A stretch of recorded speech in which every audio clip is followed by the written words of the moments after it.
నిన్న జరిగినటువంటి ఆంధ్ర రాష్ట్ర ముఖ్యమంత్రి గారి పైన రాళ్ల దాడి జరిగినటువంటి దాడిని ప్రజాస్వామ్యబద్ధంగా మేమందరం కూడా తీవ్రంగా ఖండిస్తున్నాం. ఇది మంచి కార్యక్రమం కాదు. తెలుగుదేశం పార్టీ ఇది ఎప్పుడూ ఇటువంటివి ప్రోత్సహించదు. తెలుగుదేశం పార్టీ ఎటువంటి పరిస్థితుల్లోనూ ఇటువంటి వాటిని ఉపేక్షించదు.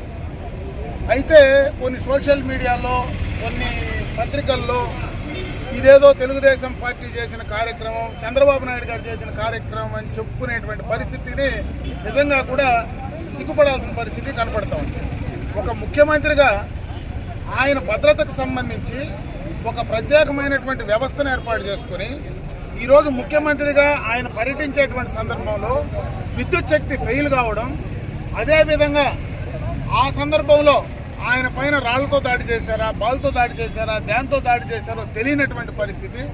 దాన్ని ఆపుకోవడానికి అన్ని రకాలైనటువంటి వ్యవస్థలను ముందర పెట్టుకొని ఈరోజు ఒక బుల్లెట్ ప్రూఫ్ బస్సులో, మైన్ ప్రూఫ్, బాంబ్ ప్రూఫ్ ఉండేటువంటి బస్సులో ఆయన ప్రయాణిస్తూ ఉంటే ఇటువంటి సందర్భం జరగడం అనేది భద్రతా వైఫల్యం అని చెప్పి నేను ఈ సందర్భంగా కూడా తెలియజేసుకుంటున్నాను. ఇదే కాకుండా ఇది ఎప్పటి నుంచినో మనం చూస్తూ ఉన్నాం. ఎన్నికలు వచ్చినప్పుడు అన్నీ కూడా ఇటువంటివన్నీ తెరపైకి వస్తున్నాయి. 2014లో ఆ రోజు కూడా ముఖ్యమంత్రి జగన్మోహన్ రెడ్డి గారు మా తండ్రి చనిపోయినాడు, తండ్రి లేని బిడ్డ అని ఆ రోజు కూడా ప్రజల్లోకి వచ్చాడు, ప్రజల్లో సింపతి తీసుకొని వెళ్ళాడు.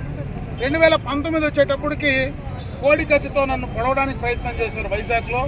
అదేవిధంగా మా చిన్నాన్ని గొడ్డలతో నరికేశారని చెప్పి ఎన్నికలకు ముందే ఆయన చెప్పడం మనందరికి కూడా తెలుసు. ఈరోజు మళ్ళీ ఎన్నికలకు మునిపే నా పైన దాడి జరిగిందని చెప్పడం అనేది, నేను దాన్ని రాజకీయం చేయను కానీ దాడి జరిగిందని చెప్పడం అనేది దాదాపు 3 ఎన్నికల్లో ఇదే రకమైనటువంటి పరిస్థితులు కనపడతా ఉంటే సామాన్యమైనటువంటి ప్రజలు ఏమనుకోవాలో మనకు అర్థం కావట్లేదు.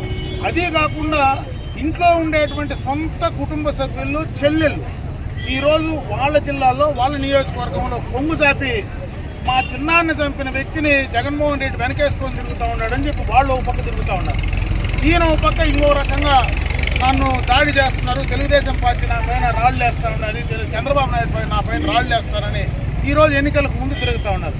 ఇవన్నీ కూడా ఎన్నికలకు మునుపు రాజకీయ ఆలోచనలతో ముందుకు వెళ్ళేటువంటి పరిస్థితి ఉందనేటువంటి అనుమానం ఏ ఒక్క వ్యక్తికైనా కలుగుతుంది.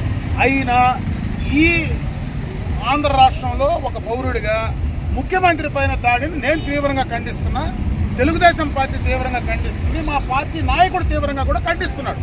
ఇది తప్పు అని మేము క్లియర్ కట్గా చెప్తా ఉన్నాం. అయినా వాళ్ళు ఈరోజు రాజకీయ పరంగా ఆ రకంగా చేయడం వారు విజ్ఞప్తిగా వదిలిపెడుతున్నా. ఎప్పుడు కూడా ఇటువంటి పనులు మేము చేసే వాళ్ళని మేము ఉపేక్షించమని చెప్పి తెలియజేస్తున్నాం.